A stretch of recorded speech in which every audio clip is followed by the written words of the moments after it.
Neste momento, convidamos o escritor, palestrante internacional, bacharel em Direito, pós-graduado em Neurociências e também juiz de Direito, Haroldo Dutra, com a palestra Saúde e Espiritualidade, o sentido da vida. Vamos recebê-lo com muito carinho.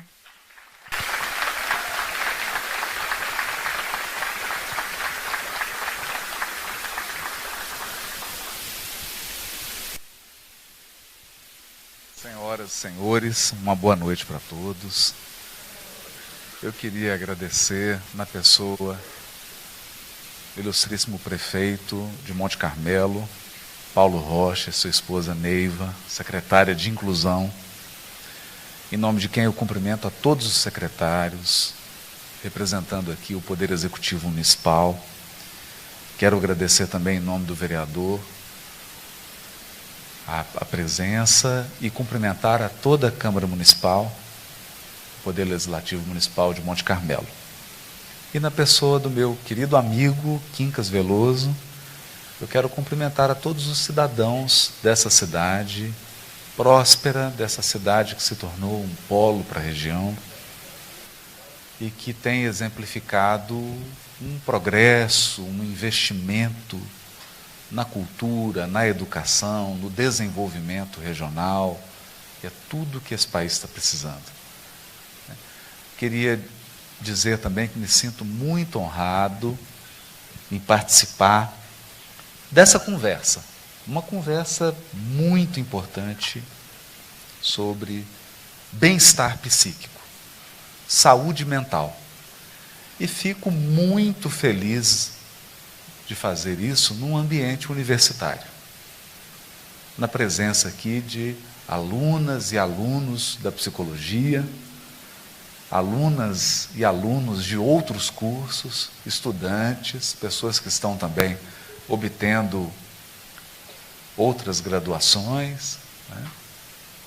Quero cumprimentar também o meu amigo Vitor Hugo, que nos brindou aí com esse momento muito especial de conexão, que tem tudo a ver com o tema da palestra.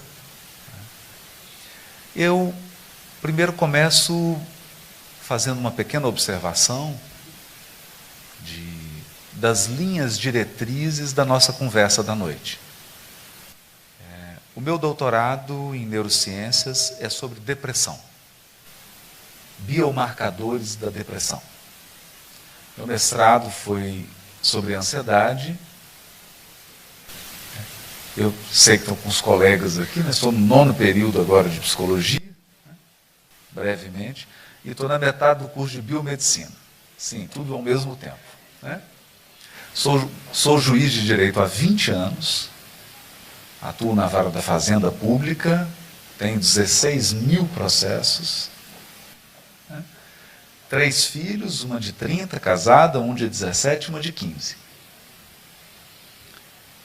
Então, só para que todos tenham uma ideia de onde parte a nossa reflexão. E eu começo com uma frase de Mahatma Gandhi, quando disse assim: se todos os livros do mundo se perderem e ficar apenas o Sermão do Monte, nada se perdeu. Essa frase é muito significativa porque ela vem de um líder, um dos maiores pacifistas que a humanidade conheceu, conduziu a libertação da Índia do poderio britânico sem violência, bacharel em direito, mas um hindu. A religião de Gandhi era o hinduísmo. E ele faz essa referência honrosa ao grande documento do cristianismo, que é o Sermão do Monte. Considerando a inteligência de Mahatma Gandhi, considerando o seu papel de liderança mundial, essa é uma declaração que deve nos chamar a atenção. Seguindo, portanto, essa dica de Mahatma Gandhi, eu selecionei um texto do Sermão do Monte, um pequenino texto, que diz sobre a edificação de uma casa sobre a rocha e a edificação de uma casa sobre a areia. A casa que foi edificada sobre a rocha e a casa que foi edificada sobre a areia, ambas passaram por uma grande tempestade, por ventania, por adversidades. A adversidade não foi diferente para nenhuma das casas. Ambas enfrentaram as mesmas adversidades. A diferença está no desfecho. No final da história, a casa edificada sobre a areia veio ao chão, ruiu. É claro que nós não estamos falando de uma construção de concreto. Nesse momento tão grave da sociedade brasileira e da sociedade em geral, do mundo inteiro, seria interessante pensarmos nessa casa como a casa mental. A mente. E por que eu trago essa reflexão? Dados da Organização Mundial da Saúde de 2022. 1 em cada 8 pessoas no mundo é portadora de um transtorno mental. Isso significa que 1 bilhão de pessoas, 1 bilhão, tem algum tipo de transtorno mental. São dados da OMS. Nesse quadro,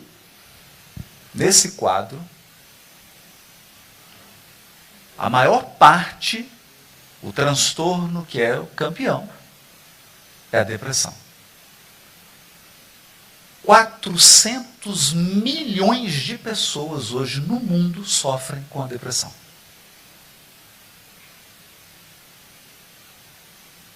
Em segundo lugar, ansiedade. Mas tem um dado muito curioso. Deixa eu ficar em pé que é melhor, né? Dá para circular melhor. Ficar mais à vontade. Mas tem um dado mais curioso ainda.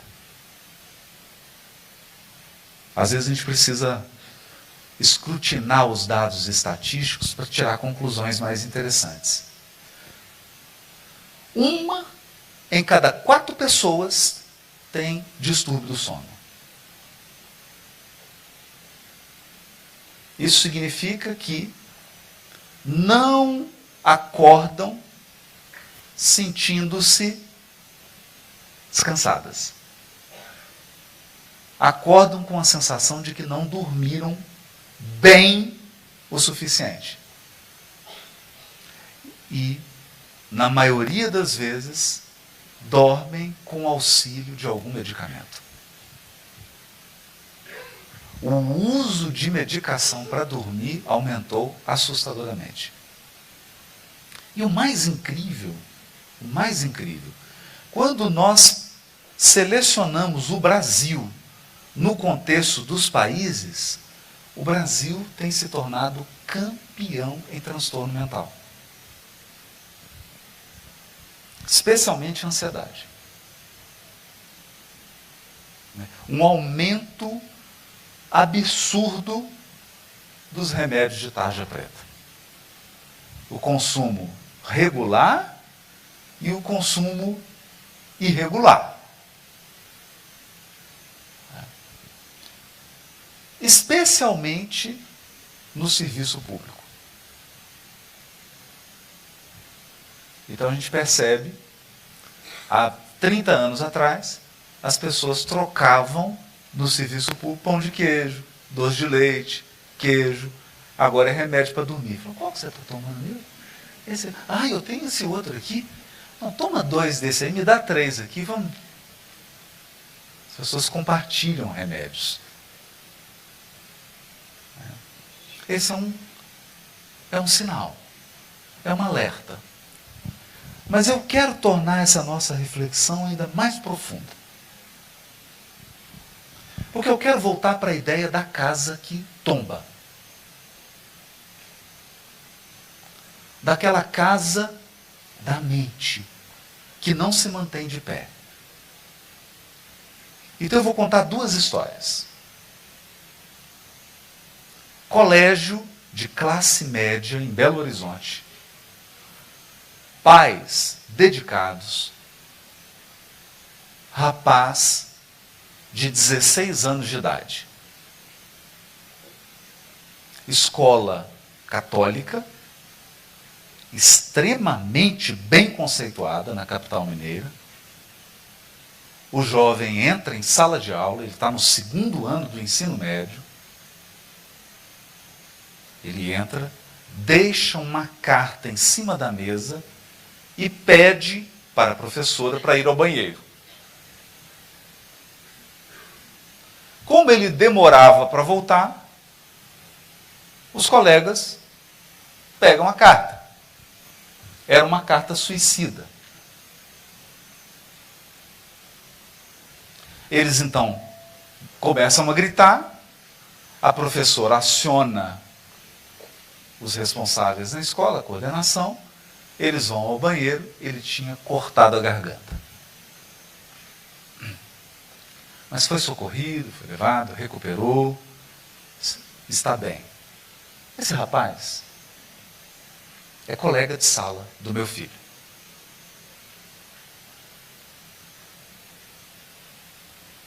Duas semanas depois, no prédio em frente ao meu,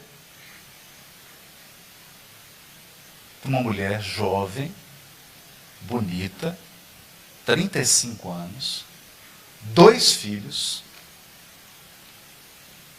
uma de 7, outro de 4, pula do 7º andar. Nesse caso, não teve como.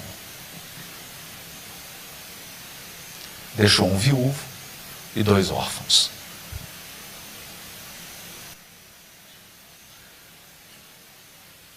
Nas faculdades de medicina, eu não tenho as estatísticas aqui da região, mas na faculdade de medicina, em Belo Horizonte, uma das coordenadoras me procurou para falar sobre esse assunto, devido ao alto índice de suicídio de alunas e alunos do curso de medicina e enfermagem.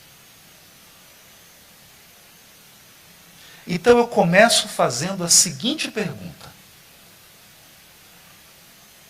por que pessoas tão jovens, 14, 16 anos, sentem-se impelidas a tirar a própria vida? Por que pessoas que estão numa faculdade, com muito sacrifício por parte dos pais, com muito esforço dos pais para que essa moça, para que esse rapaz ingresse numa faculdade de medicina, pessoas que estão lidando com ciências da vida. Ciências da vida. Querem tirar a própria vida. Essa não é uma reflexão qualquer.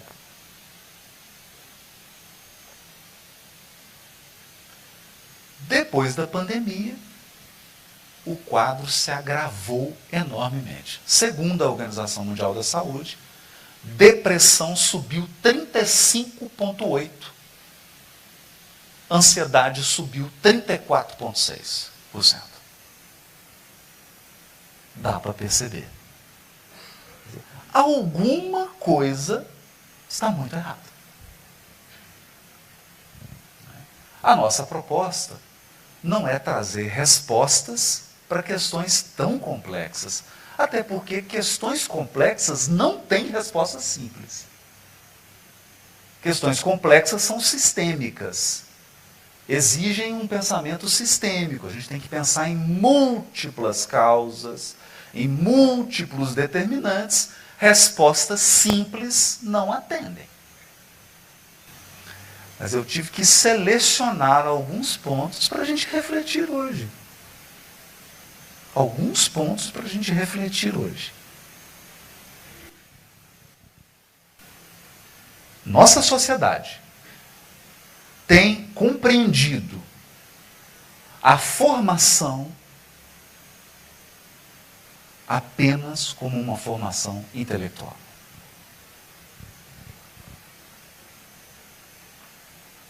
Então, todos nós, veja, tenho 3 filhos.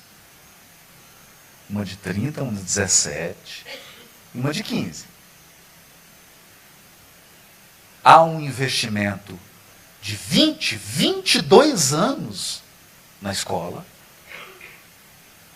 Os pais fazem de tudo para dar conforto, praticidade, roupa, celular, computador, viagem, formação, intercâmbio, inglês, esporte. Mas, se a casa mental estiver edificada sobre a areia, tudo pode ruir de um minuto para o outro. Tudo pode desmoronar. Então aqui nós entramos na maior reflexão de todas. A espiritualidade na saúde mental. Agora vamos ter que falar um pouquinho sobre essa espiritualidade, porque é um fenômeno complexo. E eu começo por uma pesquisa do professor titular de psiquiatria da Universidade Federal de Juiz de Fora, Alexander Moreira de Almeida. O professor Alexander, no laboratório NUPS, que é um Núcleo Integrado de Pesquisa em Espiritualidade e Saúde, veja, são doutorandos orientados por um pós-doutor, professor titular de psiquiatria. Fizeram uma pesquisa interessantíssima. Interessantíssima. O pessoal da psicologia aqui sabe muito bem isso. Testes psicológicos, testes psicométricos, escalas. Há 2 escalas internacionais. Uma escala que mede espiritualidade. Então, nós já temos uma escala internacional, confiável, para você mensurar isso.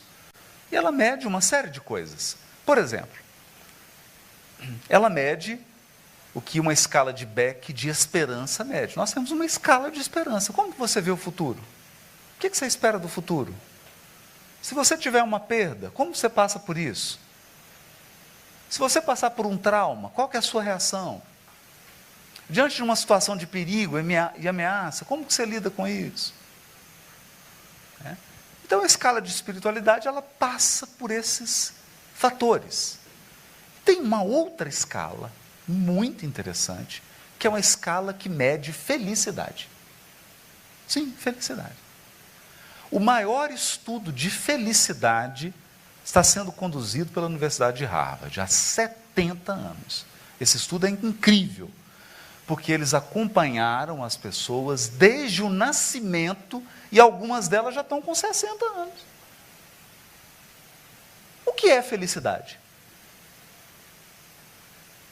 Não é o que eu acho que é felicidade. Que achar é um chute. Você está no campo e chuta. Pode ser que a bola entre no gol, pode ser que não. O que é felicidade? Então investigaram. E conseguiram alguns dados, abrindo um parênteses, bastante interessantes. Por exemplo, dinheiro. Olha que curioso. O dinheiro tem uma curva. Quando você não tem dinheiro nenhum, dinheiro traz muita felicidade. Você não tem nenhum dinheiro. Nada, não tem dinheiro nenhum. Aí você compra roupa, traz muita felicidade. Vocês já sentiram essa felicidade? Por exemplo, você está com muita fome e compra comida, muita felicidade. Traz muita felicidade. Daqui a pouco todo mundo vai estar ansioso por felicidade. Vai estar com fome, sede, viajar. Então, até um determinado ponto em que você está atendendo a necessidades humanas, o dinheiro agrega muita felicidade. Só que chega um momento que você atinge um patamar de ganho ou de patrimônio. E aí o que a pesquisa percebeu?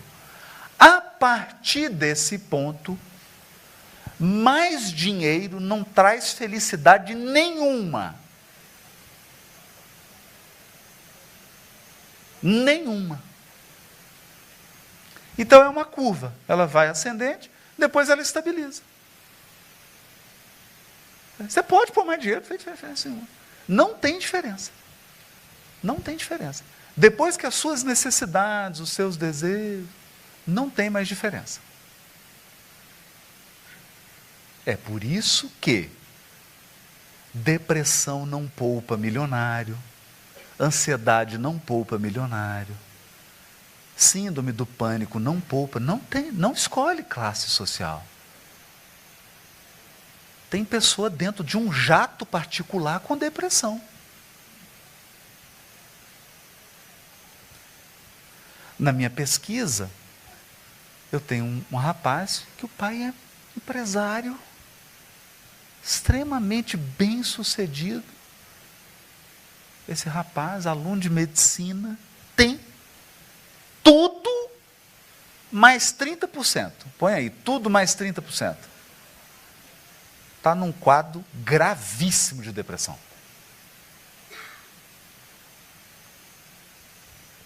Então, dinheiro, se alguém te perguntar, dinheiro traz felicidade? Até um ponto.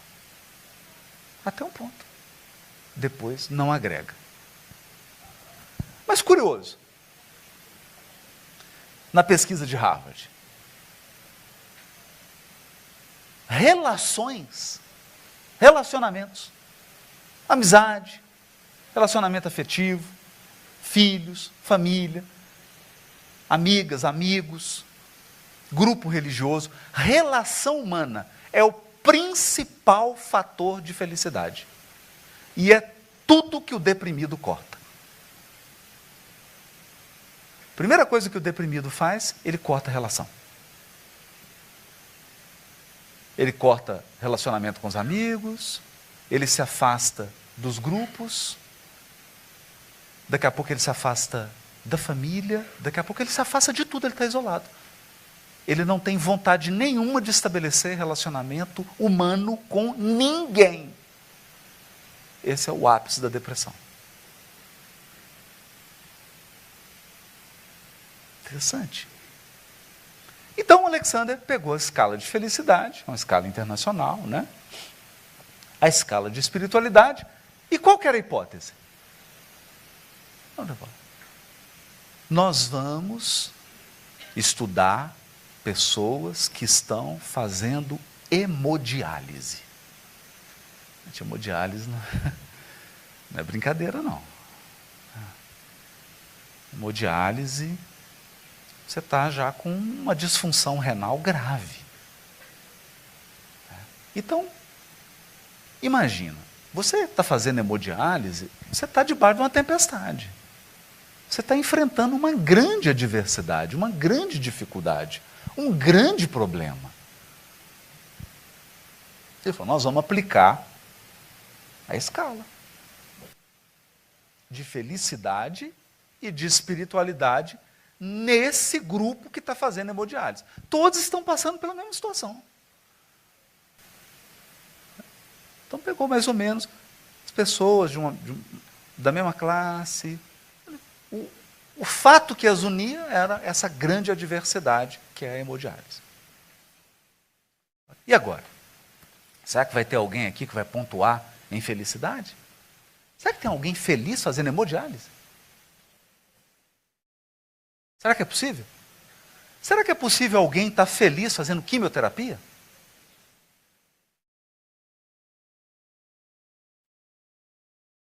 uma pergunta válida, vocês não acham? Uma pergunta interessante. Né? E espiritualidade? Será que a pessoa que tem mais felicidade é a que tem mais espiritualidade? Ou a pessoa que tem mais felicidade é a que tem menos espiritualidade? Não aplicar a escala, porque isso é ciência. Você não fica falando coisa que você acha. Você vai lá e faz o experimento. Não é achismo, é experimento. Então, aplicaram a escala, as duas. Conclusão. Tinha gente feliz. Tinha gente fazendo hemodiálise, estava muito feliz. Pontuou muito na escala de felicidade. Falou, não, tem algum erro, essa escala foi aplicada errada. Não foi. Ficou, corrigiu, tudo certinho. Então, pessoas que estavam fazendo hemodiálise pontuaram muito bem para a felicidade. Mas aqui vem o dado curioso. Essas pessoas eram as mesmas que pontuaram muito em espiritualidade. Então, quem tinha mais espiritualidade eram aqueles que pontuaram mais na escala de felicidade. Quem tinha menos espiritualidade também pontuou menos em felicidade. Correlação direta entre espiritualidade e felicidade. Mas, Haroldo, como pode ter alguém fazendo hemodiálise feliz? Bom, aqui começa alguns mal-entendidos. Nós temos que ter um cuidado para não confundir felicidade com prazer.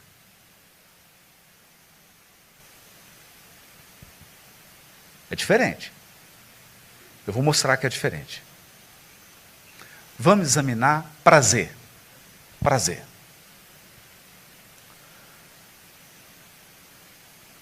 Pão de queijo com queijo Minas. Para mim é prazer puro. Prazer total. Bolo de chocolate. Eu não vi nenhum entusiasmo. Então vamos lá. Vamos lá. Menstruação e bolo de chocolate. Está abençoado e um bolo de chocolate. Prazer imenso, não é? Não é? TPM e bolo de chocolate. Ou só o chocolate. Está com TPM, está com vontade de matar seu marido, namorado, noivo, ficante. Você quer matar alguém. E aí tem um chocolate belga. Fino. Então, dica para os maridos. Lá em casa, tenho duas. É a filha com 15 e a esposa. Então, quando elas estão, eu espalho chocolate pela casa. Você já acorda, tem um chocolate na frente dela. Ela anda, tem um. Você tem que espalhar o chocolate. Esse é o segredo. Para a sobrevivência durante esses 4, 5 dias. É um prazer. Agora, acompanha comigo. Acompanha. Chocolate belga, que ele é muito bom e pequeno. Vocês já perceberam isso? É igual perfume, né? Muito bom, muito caro e pequenininho. Então você come um.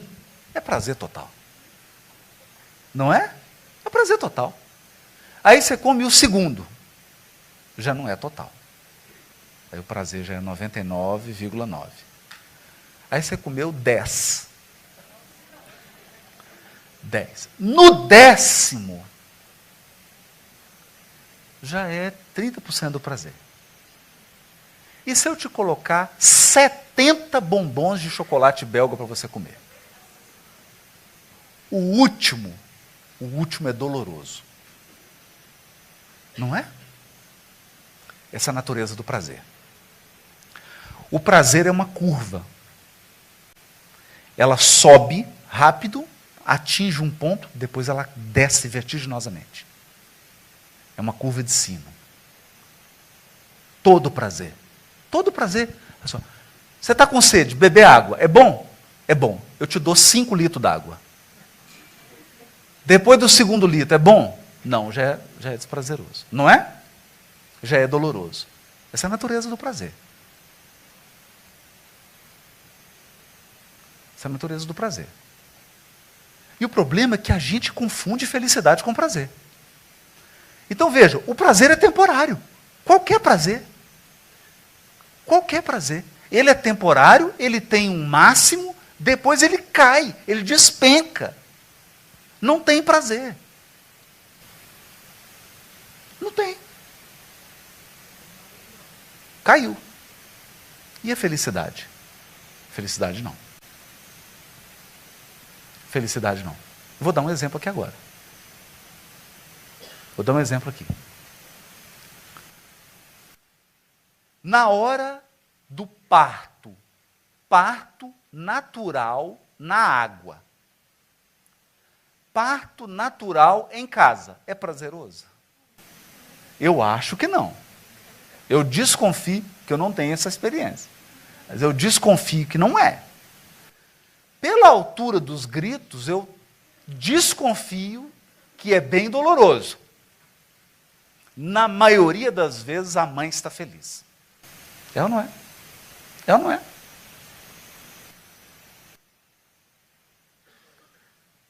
Está feliz. Amamentação. Gente, é isso. Eu estou tocando num ponto aqui que é muito importante.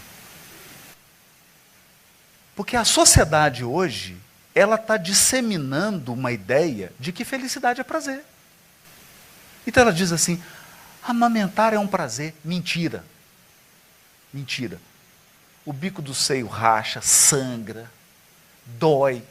A criança morde. Seus meninos, é um instinto. Morde ou não morde? Morde. Nasce o dente, ele crava o dente. Não é prazeroso. Maternidade não é prazeroso. Algumas vezes, poucas. Poucas. Maternidade é felicidade. É diferente. E qual é o ponto aqui? Realização. Está doendo, está sangrando, está sem dormir. Já viu casal com criança pequena de 4 meses? Você olha e fala assim, 4 meses, né? Porque os dois têm aquele olhar assim. O tempo de resposta da mãe já está lento. Porque tem 1 mês que ela não dorme. Tem 1 mês que ela cochila. Não é? Ela está cochilando, não dorme. Aí você pergunta, você quer jogar esse menino na lata de lixo? Livrar disso, de uma vez por todas?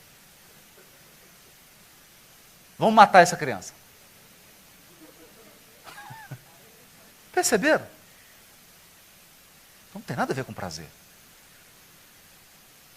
Tem a ver com realização. Tem a ver com realização. E realização é um encaixe de várias coisas, mas 2 essenciais. Realização é quando você descobre quem você é, quais são suas habilidades, suas potencialidades e os seus dons, e você estabelece um propósito, uma condição para você colocar em prática esse dom. Então a mulher chega e diz assim, eu tenho o dom do cuidado. Eu reconheço que eu tenho essa habilidade.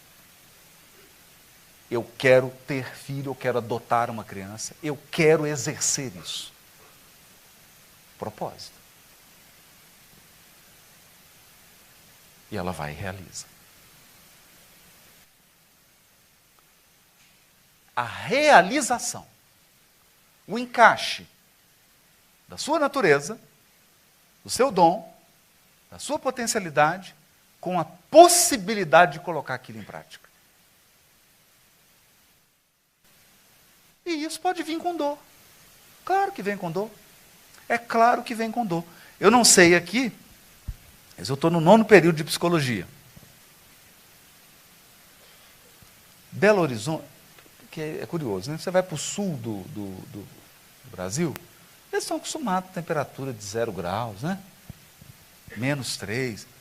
Belo Horizonte, 13 graus, a água congela. 10 graus é calamidade pública para a cidade. O prefeito decreta calamidade pública. Outro dia estava 12 graus. Estava debaixo do edredom, quentinho. Tocou o despertador. 6 horas da manhã. 6 horas. Antes de abrir os olhos, eu derramei 2 lágrimas. Abri os olhos e pensei assim, eu tenho que ir para a faculdade. Desconfortável. Desconfortável. Total. Desprazer total. Horrível. Mas eu estava realizado. Eu tenho um propósito. Um propósito. Falta 1 semestre e meio. Tem um propósito. Não é? Perceberam? Mas as pessoas cada vez mais teimam em confundir prazer com felicidade. Aí a conta não fecha. A conta não fecha porque a pessoa quer ter uma vida onde só há espaço para o prazer.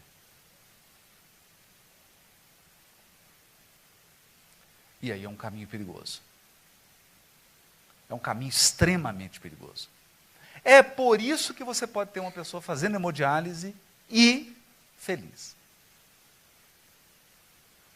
Por exemplo, uma das pessoas que estavam fazendo hemodiálise, que pontuaram bem em felicidade e espiritualidade, era uma mulher jovem, 35 anos, com 2 filhos.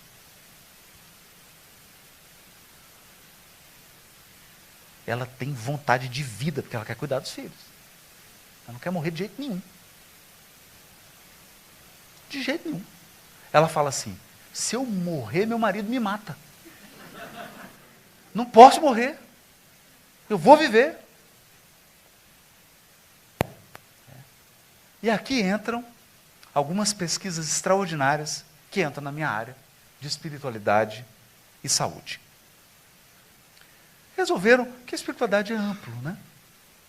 E o primeiro aspecto da espiritualidade é propósito e sentido.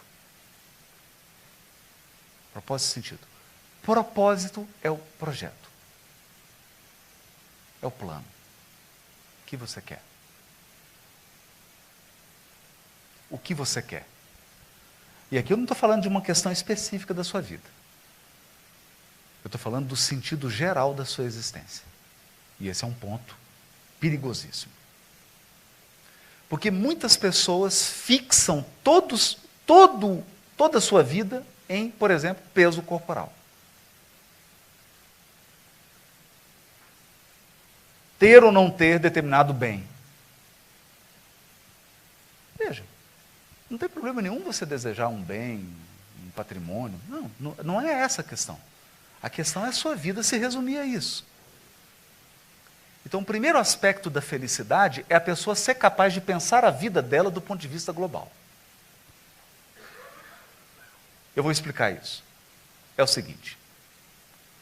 Depois que a gente atinge uma certa idade, a gente compreende isso. Raramente raramente está tudo bom na sua vida. Vou dar um exemplo. O casamento, você lembra daquela música? Cabelo ok, não sei o que ok, né? Você fala assim, ó, casamento ok. Filho ok. Dinheiro. Aí melhora o dinheiro, vem problema no casamento. Melhora o dinheiro, o casamento, saúde. Aí quando você está bem de saúde, bem no casamento, com dinheiro, problema na família. Algum parente vem te pedir dinheiro. É ou não é? Perceberam? Então a vida é um jogo de cadeiras. Sempre tem uma cadeira vazia. Sempre tem uma cadeira vazia. Raros momentos na sua vida, tudo está bom. Raros momentos. O que isso nos diz? Que se você é uma pessoa que tem uma tendência a só olhar para a cadeira quando ela está vazia, dificilmente você se sente feliz com a sua vida.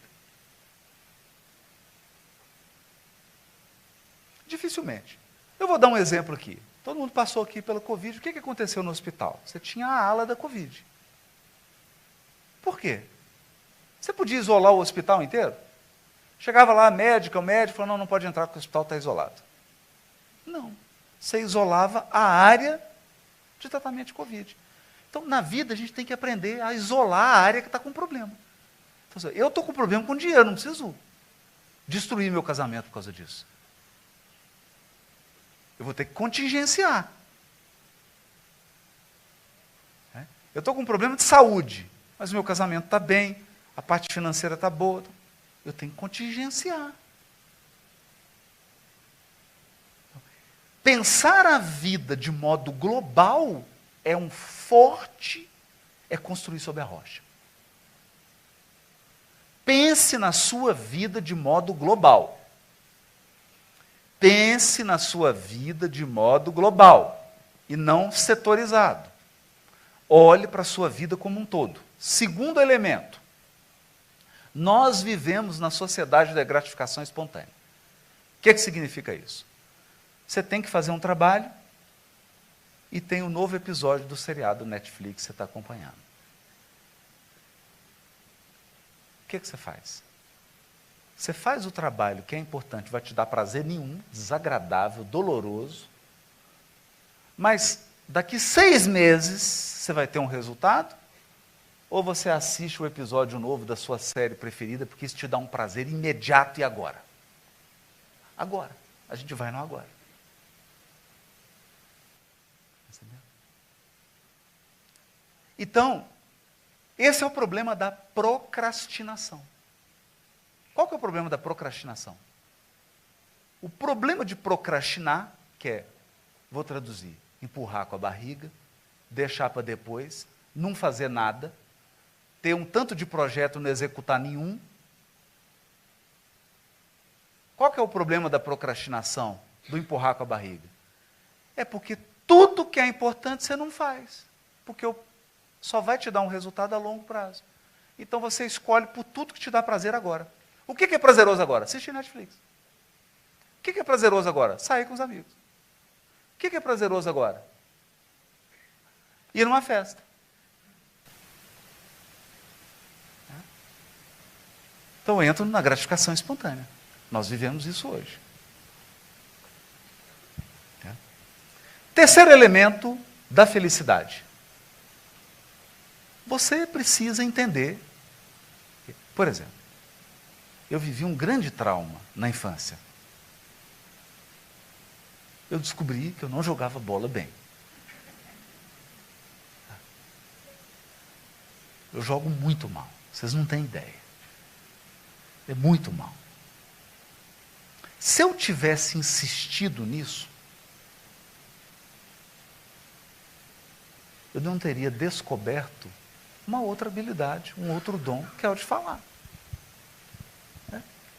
Agora, ninguém que jogava bem na minha turma falava bem.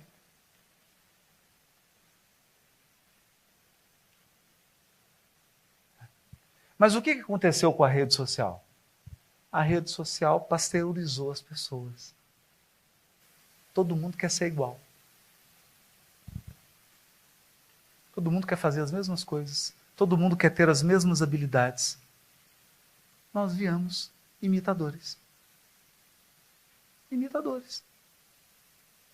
Outro dia eu recebi um vídeo no Instagram que eu achei maravilhoso. É um japonesinho assim, ele chegou no zoológico, aí tinha um chimpanzé, era um gorila enorme assim. Do outro lado era uma parede de vidro. E aí ele chegou de frente do gorila, olhou para o gorila e começou a imitar, fazer gestos de gorila. E aí o gorila copiou. Então ele fazia movimento de gorila, o gorila também. De repente, o gorila sentou e bateu palma. Aí você ficava assim. De qual lado que é o zoológico? De qual lado? Então, talvez você esteja querendo imitar e copiar pessoas, e ao fazer isso, você vai abrir mão da sua singularidade, daquilo que só você tem, daquilo que é só seu, daquilo que é único em você. Conclusão: você pode até ser famoso, mas vai ser infeliz.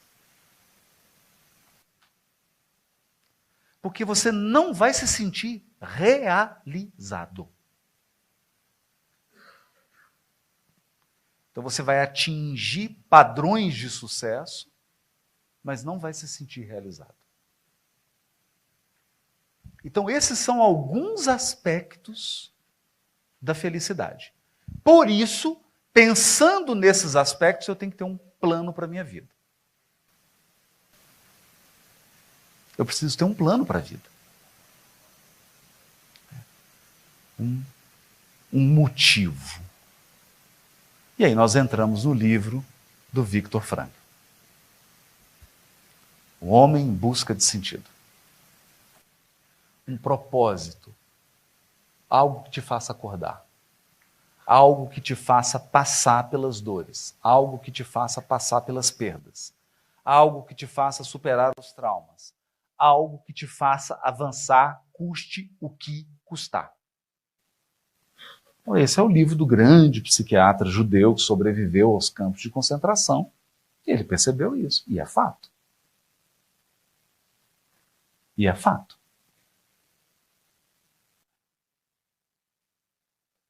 E isso é fato na saúde. Na saúde.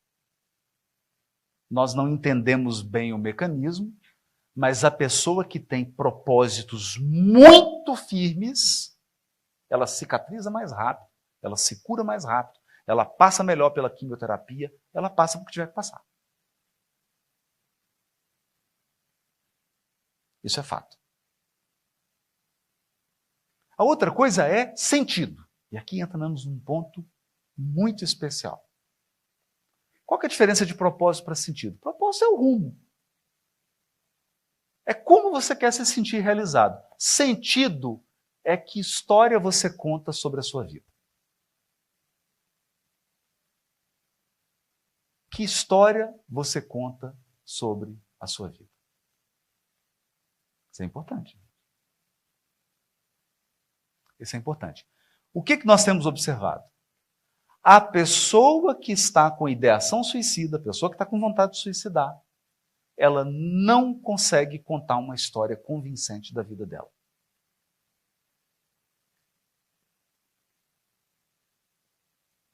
Ela não tem uma história. Ela não junta as pontas. Então, o que ela faz? Ela faz uma edição de um filme de horror. Porque ela pinça todos os elementos da vida dela, mas só o que foi negativo. Só o que deu errado. Só o que ela perdeu. Só os traumas que ela passou. Ela conta uma história completamente distorcida. E o sentido geral dessa história é... Qual que é o sentido geral dessa história? Não vale a pena viver. Não vale a pena viver. Percebe?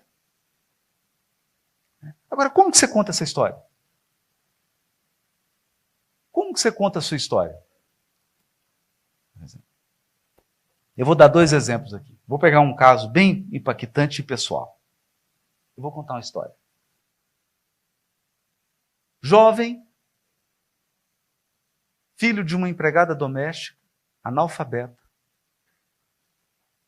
O pai se afasta por N motivos, não ficam juntos. Até os 10 anos de idade,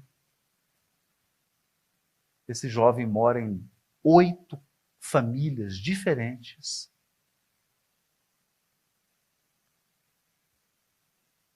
Depois ele volta a morar com a mãe. No ensino médio, ele consegue entrar numa escola técnica, mas ele tem aula o dia inteiro e às vezes um pedacinho da noite. Então ele tinha o dinheiro do almoço, mas só ia jantar 11h30 da noite. Então ele desenvolve uma gastrite. E ele pensa assim, para que viver? Para que tanta dificuldade? Para que passar por isso? Estou passando fome. Tanta dificuldade. E pensa em tirar a própria vida. História 1. História 2. Essa pessoa diz assim, foi difícil. Até os 10 anos, morar com 8 famílias, mas eu agora tenho adaptabilidade. Eu sei ir para qualquer lugar. Eu consigo entrar em qualquer ambiente. Eu sou flexível, eu tenho jogo de cintura. Eu passei fome, mas agora eu dou valor à comida. Eu dou valor a que eu tenho. História 2. Qual história que eu escolhi? A 2. Essa é a história da minha vida.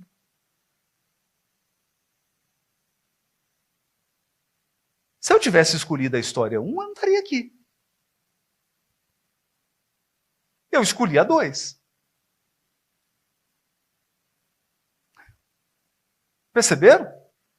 Então, eu costurei os fatos. A minha mãe continua analfabeta. Não é mais empregada doméstica, porque agora ela está com 71, não consegue mais trabalhar em casa de família. E agora sou eu que ajudo ela. Ela não precisa mais. E também, amo meu pai, entendi as coisas que aconteceram, não foi pessoal. Tem uma relação maravilhosa com meu pai. E estudei em escola pública e fiz concurso, entrei no tribunal, tem 30 anos de tribunal, tem 20 anos de magistrado, e tudo. E estou aqui.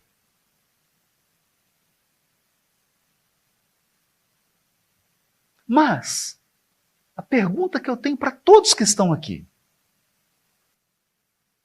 essa é a história que eu conto para mim. Por que ela é importante? Porque ela me mantém vivo.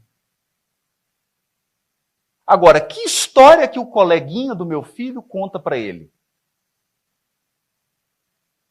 A ponto dele cortar o pescoço dentro do banheiro. Que história que ele conta para ele?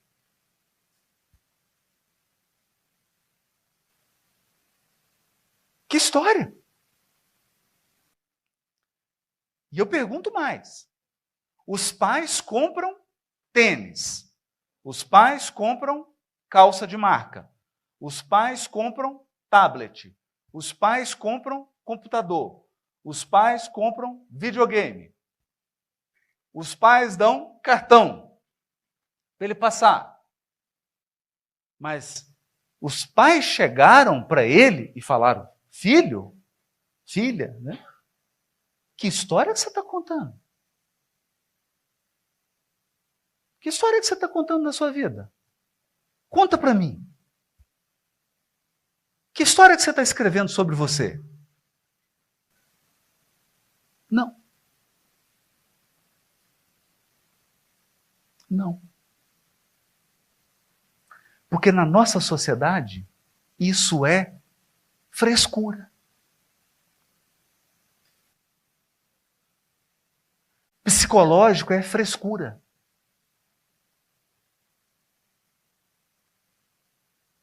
O que vale é o que eu posso tocar. O que eu posso tocar.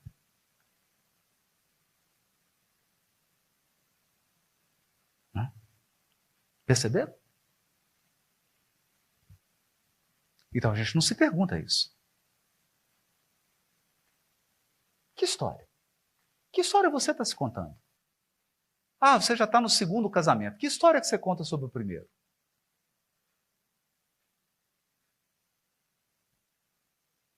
Você é o autor desse livro.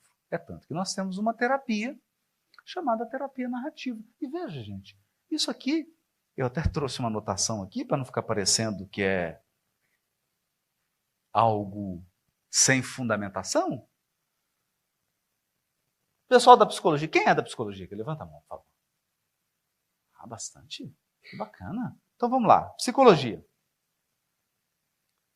Como é que você diferencia uma abordagem da outra? Não precisa responder, não é prova, não, né? Só que é prova oral, né? Vai valer ponto. Não. Como é que eu distingo uma abordagem da outra na psicologia?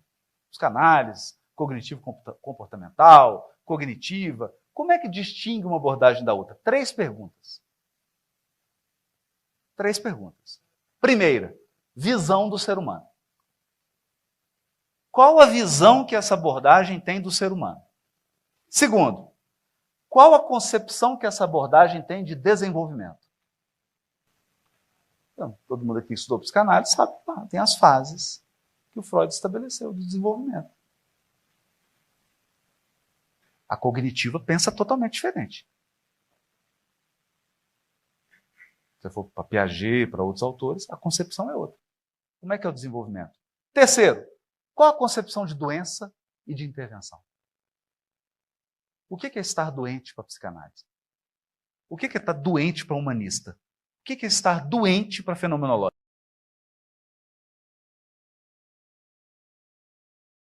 Essa pessoa está pensando sobre liberdade, sobre como?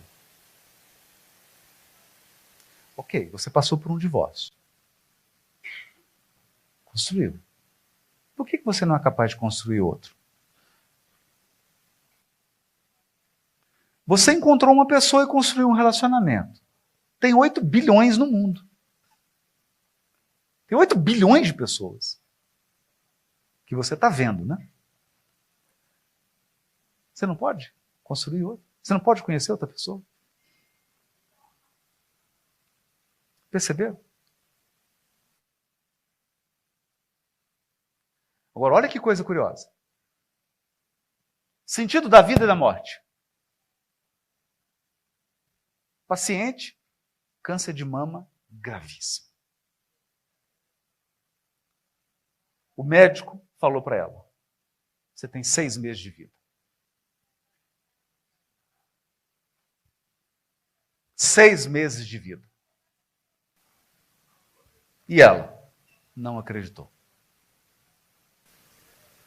Tem 20 anos que ela tem o câncer, o médico morreu. 10 anos depois, o médico morreu. Ela está viva até hoje.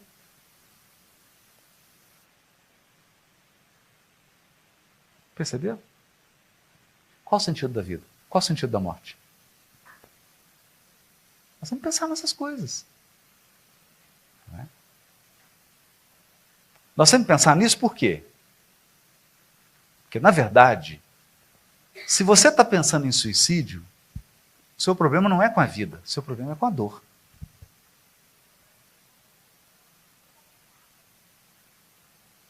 Você não quer tirar a sua vida, você quer acabar com a dor.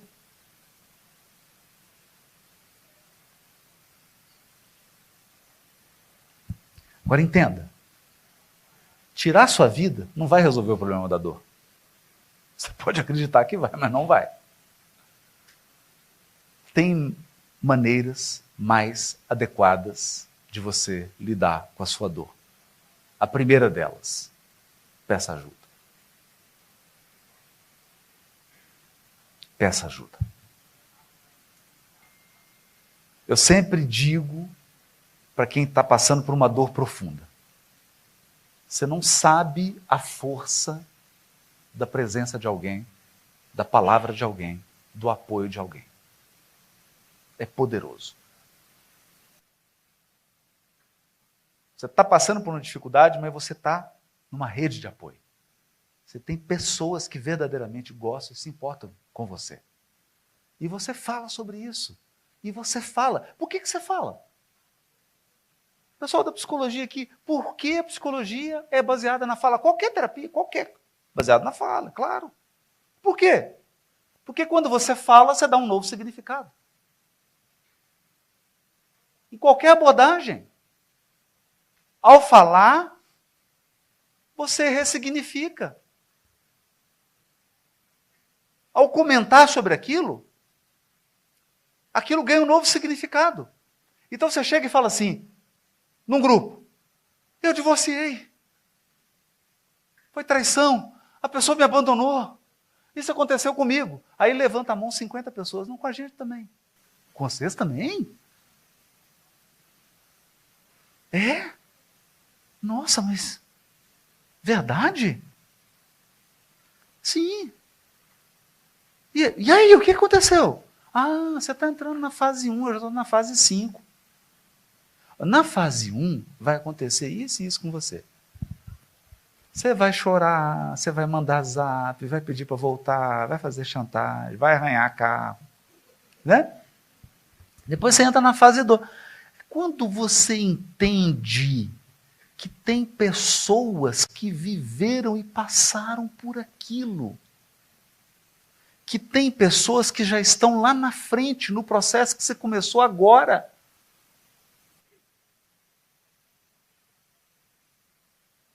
que tem pessoas com algo a oferecer a você. Aí você se abre. Aí você conversa. Isso é espiritualidade. Porque espiritualidade tem a ver com sentido, significado. A ausência de espiritualidade é a ausência de significado. A sua vida perde o significado.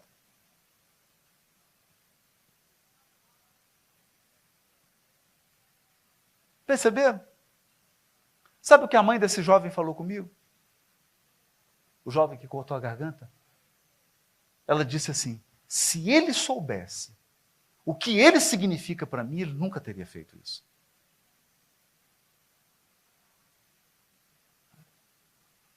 O que ele significa para mim.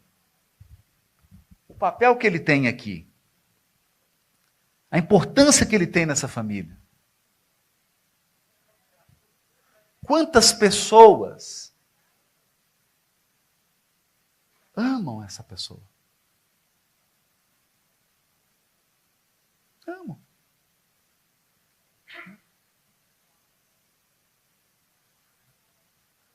E o amor tem essa coisa incrível, né? Você ama uma pessoa porque ela é única. É porque ela é única. Você não troca nem seu pet. Troca.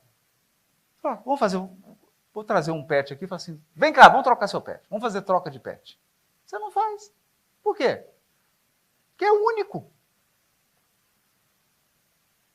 Não tem nenhum gato igual ao seu. Não tem nenhum cachorrinho igual ao seu.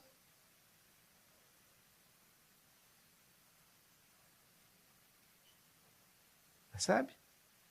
Então, quando eu mergulho na minha singularidade, quando eu mergulho no significado da minha vida,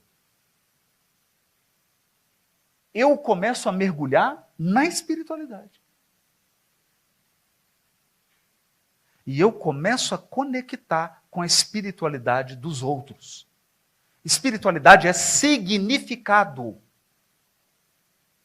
E claro, Isso levado ao máximo qual o sentido da vida? Qual o significado da vida? Você veio aqui para quê? Por que você existe? E a gente acaba entrando nessas grandes questões. Veja, eu não quero te dar a resposta. Eu só quero que você faça as perguntas.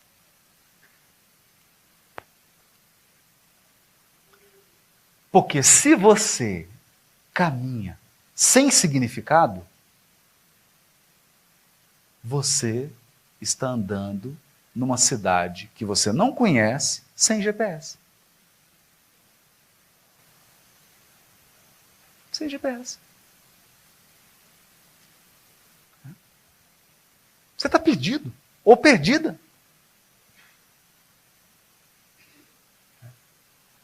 Encontre um significado. Encontre o significado. E eu encerro contando uma experiência. Essa é incrível. Richard Davidson, na Universidade de Harvard, convidou o monge Matthieu Ricard, um monge budista. É muito engraçado, né? Porque depois desses experimentos, o pessoal adora dar um título assim, né? Midiático, né? Ele foi considerado o homem mais feliz do mundo. Nós vamos entender por quê. Porque ele mesmo acha graça desse título. Mas o fato é que Matthieu Ricard é um campeão olímpico em meditação. Que tipo de meditação? Contemplativo.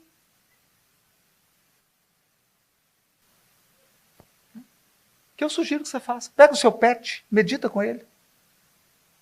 Fica olhando. Eu pego a minha Tiffany, fico olhando para os olhos dela e ela fica olhando para mim também. Nós dois meditamos juntos.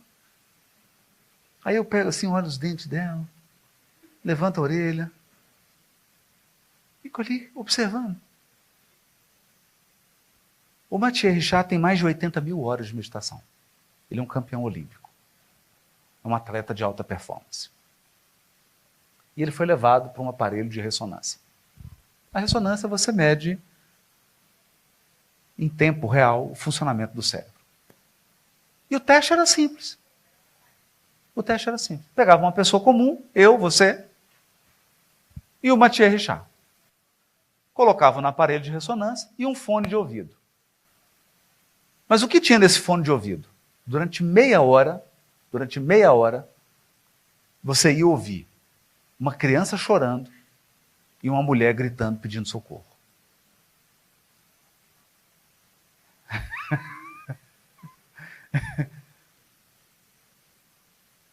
Teve gente que não conseguiu fazer o teste. Deu 3 minutos, a pessoa entrou em desespero. Imagina a criança chorando alto, aquele fone, você dentro da máquina de ressonância. E a criança chorando e a mulher, socorro, socorro, socorro. E eles foram olhar que área que ia ativar. A nossa, mortais comuns, pessoas que só olham para as coisas externas, mas não olham para dentro. Como elas reagiram? Elas ativaram uma região do cérebro, eu não vou entrar em detalhe aqui, chamado de amígdala. Não tem nada a ver com essa da garganta, não. As amígdalas são estruturas lá no meio do cérebro. Essas estruturas cerebrais são responsáveis pelo medo e pela raiva. Então, depois de 15 minutos dessa mulher gritando, pedindo socorro, e dessa criança chorando, a pessoa queria mastigar a máquina de ressonância. Se o médico aparecesse ali, ela assassinava o médico. A pessoa ficou transtornada. E o Matthieu Ricard?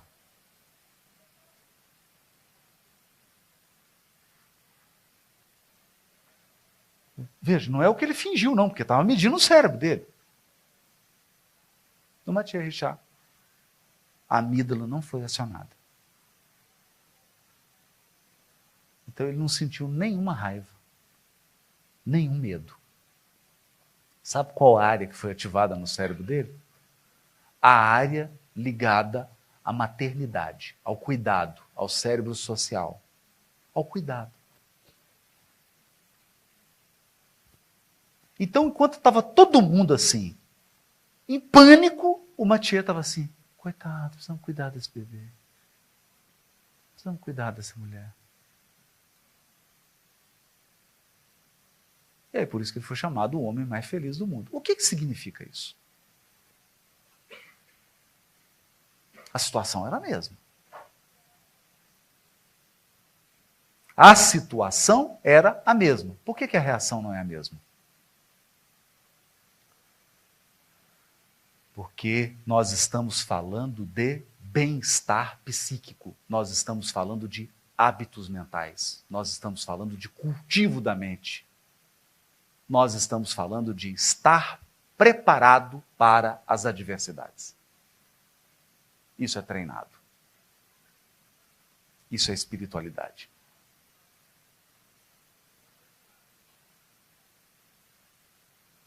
Então, a resposta do Mathieu Richard aos desafios é diferente.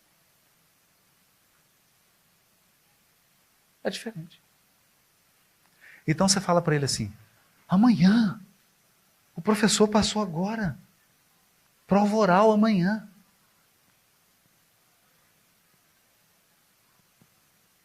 A pessoa comum começa a gritar, a xingar, é um absurdo, eu vou na reitoria, não pode.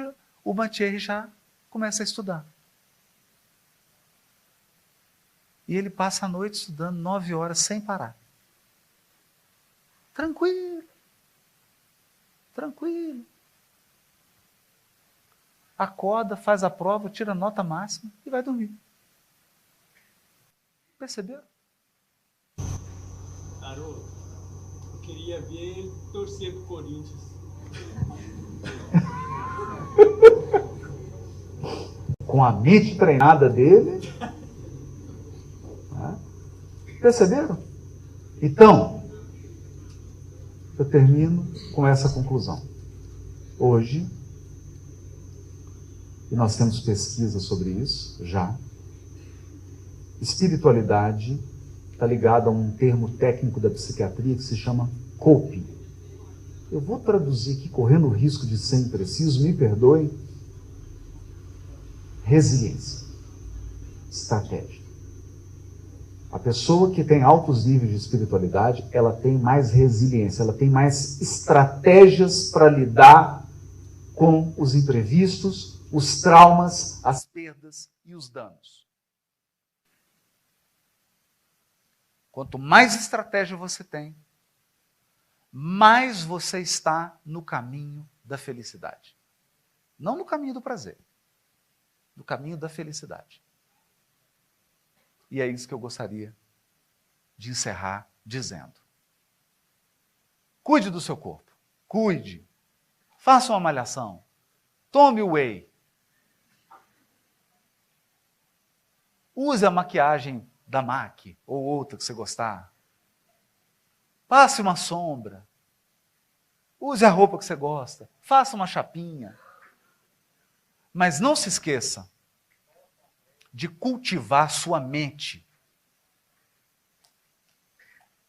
de proteger sua mente, de alimentar a sua mente. Tire 10 minutos por dia para pensar qual ou quais são seus propósitos. Compre um caderninho. Compre um caderninho e reescreva a sua história. Reescreva. Não é possível que só aconteceu coisa ruim na sua infância. Não. Você está selecionando aí 10, 15, 20, 50 coisas. Mas tem umas outras 200 que você fez questão de esquecer. Reescreva. Conte uma história que tenha sentido.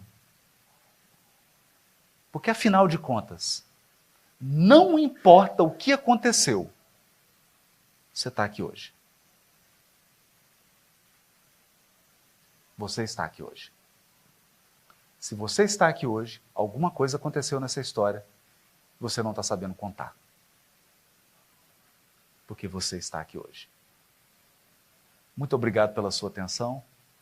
Você é preciosa é precioso. Você é uma pessoa preciosa. Você é um ser humano precioso. Não se esqueça disso. Sem você, muitas pessoas vão sofrer muito. Compreenda isso. Muito obrigado. Boa noite a todos.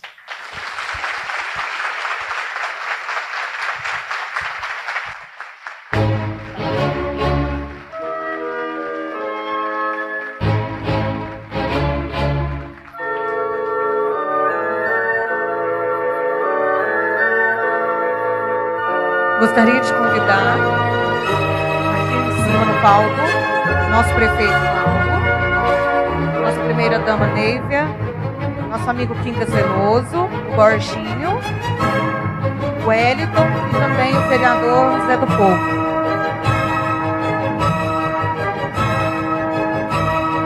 E é claro, a nossa estrela da noite, o nosso querido Haroldo Dutra.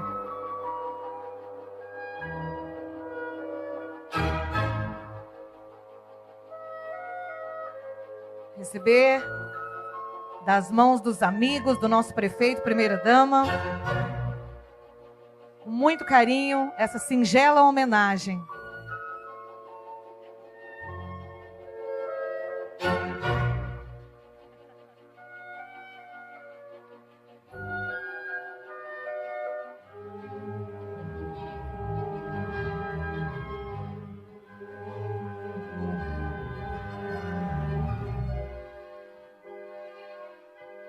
Agradecemos a todos com muito carinho, muito obrigado pela presença. Tenhamos todos uma excelente noite. Prefeitura de Monte Carmelo, cuidando da cidade que a gente ama.